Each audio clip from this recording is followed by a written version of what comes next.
The funny thing about mulling over broad topics like art is that you'll always find yourself tumbling down a rabbit hole within your own head. Using an example near and dear to me, I bring up video games. Do they count as artwork? I mean, it doesn't take a genius to guess that I ended up at a totally not biased yes to that question. The thing is, I'm not alone in this conclusion. Back in 2006, the French put into law that video games were in the same realm as films or paintings.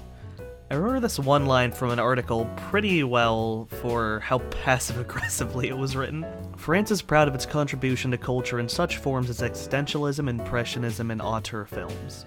Now, the French culture minister once added Donkey Kong to his country's pantheon of high art. I feel that the culture minister's response to this statement sums it up about as well as I could ever say it. People have looked down on video games for far too long, overlooking their great creativity and cultural value. I feel like in this case, the culture ministers come to a similar conclusion to the one I have.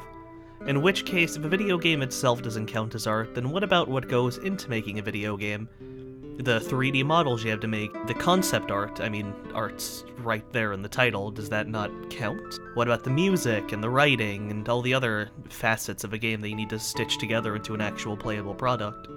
I feel like that's something a lot of people don't really realize. This serves as a starting point for us, using the example of a medium often disregarded as something for children as an example for how art as a concept is not only fluid but has a large variety of applications. To take a note from Phileas Docker's essay Gaming and Art, I'm not reading the full title of this because it's horrifyingly long.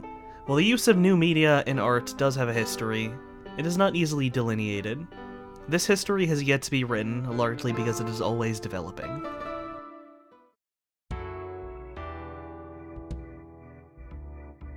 World building, to me, functions as a subsection to storytelling and creative writing in general. The reason why I focus on this specifically is the day-to-day applications that we see out of it. It's a part of film, even non-fiction. Per se, even in a historical setting, for example, you still need to establish the world in which the film exists. Is it wartime, as it often is in historically inspired film? Where does the character live, and so on and so forth? It's all part of establishing the world of the film. The same goes for television and novels. World building is as important in non-fiction and drama as it is in fantasy or science fiction settings. You need to establish the rules and conditions of the world, even if that world is our own. The next example would be video games falling into much of the same guidelines as the three listed prior. I mean, hey, if you're one of those conspiracy types, you can don your tinfoil hat and say the news is a part of this as well. Hey, people, I don't like them putting chemicals in the water that turn the friggin' frogs gay! Do you understand that? Creativity is a major part of these processes.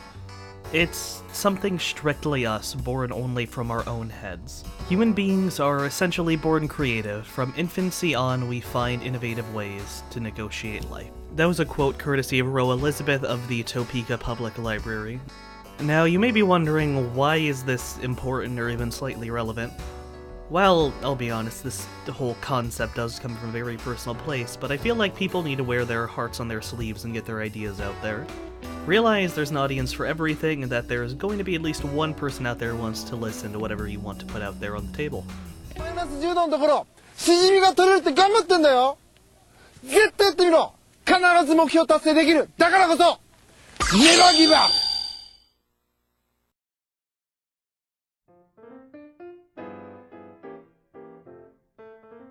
World building has applications in everything from the realm of business to hobbies. It can be used to project numbers, for example, in the case of analytics, or simply for an exercise in writing. Taking a broader look at these sorts of things, a painting or a drawing can in itself be described as a world, all contained within a single piece of paper. Part of my goal here is to make clear just how broad, shaky, and practically non-existent a solid definition of art is due to the fact that the definition varies from person to person. I've actually seen several attempts to push the creative process into something tangible, but I feel it defeats the purpose of the creative process. Creativity is something that's strictly you, and in a sense, it's unique to the creator's mind, inspirations, and experiences.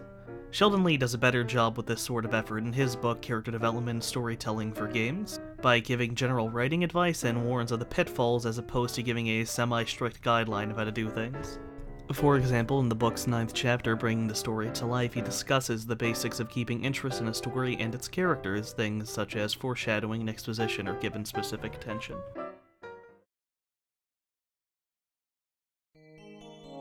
For the purposes of this project, the definition of vision will be as follows. A description of the desired state or ultimate condition that should exist after the project has been completed. Why is this important? Simply put, it's what makes something yours, at least the way how I see it. It's the unique and personal heart within a project.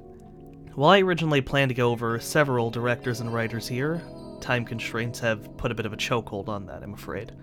So I present to you Yoko Taro, a man full of so much anger and distaste for both business and video games that he somehow became one of the most noteworthy newcomers in the Eastern game development scene. Part of why I put this man on a bit of a pedestal is where he gets his inspirations from. I find them to be very unique, to say the least, and definitely original, so I thought I'd give credit where it's due. In other words, I'm going to be closing the video on probably one of my favorite clips out of this man. ニアってゲームを作ったんですけれど、その頃には911とかイラク戦争とか経て、どんどん世の中がテロとかの情報がいっぱい日本にも入ってきて、でその時にちょっと考えが変わりまして、人間は自分が正しいと思ってれば狂ってなくても人を殺せるっていうことをちょっとなんか世の中から感じたんですね。で